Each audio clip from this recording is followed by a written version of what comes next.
He pulled 2 handguns from his waistband and shot a famous rapper 10 times at point-blank range. His defense, it was a heat of passion because he was called a snitch. Or is this a case of premeditated murder?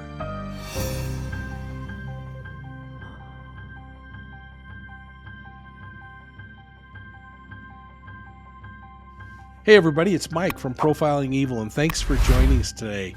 I had the privilege of joining Julie Grant from Court TV to talk about the murder of Nipsey Hussle, a rapper in Los Angeles who was gunned down 3 years ago. Now, the defense is arguing this is a case of uncontrolled rage because the rapper called their client a snitch. The prosecution's having no part of that and said, nope, it was premeditated murder. Not only did this guy take 9 minutes to think about what he was going to do, but he stopped long enough to eat some cheese fries, get 2 weapons, and then kill the rapper at point-blank range. Let's watch my interactions with Julie on Court TV today. Report. I want to bring in my guests. With me still in Atlanta, Georgia, former prosecutor, criminal defense attorney, and the host of the Diva Court podcast, Marcia Minot. And we want to welcome into the conversation retired police commander and the host of the Profiling Evil podcast, Mike King, is with us as well. Great to have you both with us today. Mike King, I want to tap into your expertise, please, on violent crimes. You know a lot about violent crimes. You talk a lot about it on your podcast. You know, you've lived it as a police commander. And here, when we look at just some of these facts that we know, 10 shots fired at Nipsey Hussle, and then he was kicked in the head after he was down. Mike King, what does that say to you, please? I really appreciate Marcia's lining out the 2 sides of this issue, and I think it's really going to be interesting to see how they bring together what they believe is aggravation on the prosecution's end and response on the other. Again, how do you even justify the response in any way, shape, or form? And what we're really hoping for is some kind of consequence for these actions. But I think you're dead on with this, Julie. The idea that someone walks away. Number one, he was called a name. The sticks and stones will break my bones, and I've never lived in a gang, so I can't say how serious this issue is. But holy cow, this is murder we're talking about, and it's not just murder. It's a guy who goes away, spends 9 minutes away from that issue that was bugging him. His pride is chewing inside of him, and he's taken time to get cheese fries. He's taken time to either get 2 weapons in his waistband or had them already. But all of this information is showing just a really violent background that he walks up and all of a sudden explodes with both weapons, from my understanding, into this victim. 10 times he shot. And as it was mentioned in court, from head to toe, this artist was on the ground, I'm sure, begging for his life, and the shooting continues. And then when the shooting's not quite good enough, I got to just send one more message of how angry I am with you. I think they're going to have a hard time saying this wasn't premeditated, that he didn't think about it, that he didn't return with the intent of killing this guy. I do too, Commander. I do too. And Marcia, I want you to weigh in on that, please. You were kind enough to look at both sides for us legally and the legal arguments that are presented before this jury of 9 women, 3 men. Which side do you think has the better legal argument, and why, please? The odds are stacked in favor of the state. And the reason is because if I were trying this case in a closing argument, I would take out my watch and I would run the clock for just 1 minute. And I would let the awkward silence remain in the room to show the jurors how long 1 minute is for an individual to have waited, and that they didn't just wait 1 in this case. 9 minutes is what they waited. And that is way enough time for an individual to be premeditated, and that the conviction needs to occur. Therefore, we need a guilty verdict. Yes, Marcia, that powerful silence, right? The power of the pause can be so effective in a court of law. That would be a great way to advocate here. You know, and maybe we'll see that in close. If they're smart, you're right. That's what to do. Stretch out that time, make them feel it. And 9 minutes. You know, he couldn't cool down and contain himself. Commander, you mentioned a fact. One of these facts about this is kind of disturbing. You know, he's chowing down on chili cheese fries, you know, in the car. And, you know, so if he has time to, you know, be calm enough to eat and not choke on his food, you know, he's certainly calm enough to load up those weapons, as you said, and then walk on over. I mean, he did so many different things right before the actual killing occurred. So as police, when you're compiling that evidence, I know it seems like a little thing, but that food could actually be really helpful to the state, right?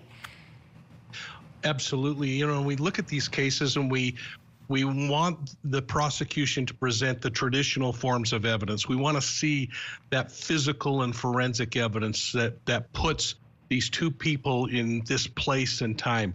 We want that forensic examination that clearly indicates this is what caused the death of this young man. We want to have eyewitness accounts that tell us, and you know, we've seen in this case just how sketchy those eyewitness accounts can be, and I'm sure we'll probably talk about that a little bit, Julie, but we want to hear what confessions or admissions are made. But with all of that, we cannot discount behavioral evidence, the things that happen that support everything circumstantially and everything that's just solid evidence in the case. But I think the behavior is going to really prove to be the most important thing in this case. Yes, yes, I could agree more. Commander King, Attorney Marcia Minot, thank you so much. We have more questions for you both. Stand by. And I want to talk to Mike about a very serious issue that we're seeing really woven throughout this whole trial, and that's the premise of snitching.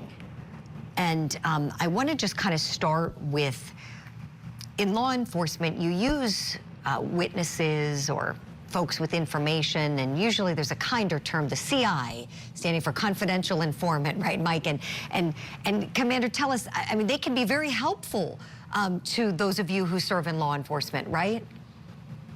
Absolutely, and whether people like it or not, it's necessary and it's the right thing to do. If you know something criminal is happening, you should be reporting it. But you introduce this gang mentality and system, social justice system that exists within those. We see it in prisons and what happens to people who provide information and intelligence in the prison. It's a dangerous sport, but this is something that is absolutely the right thing to do, and it's a difficult one because police officers end up having to leverage and sometimes put people in a little bit of a risky position if they use that information. Mm-hmm. Right. I mean, it can be very, very helpful to law enforcement to get justice for incidents that have already occurred. But it is very dangerous. It's just downright dangerous on the street to be labeled as a snitch.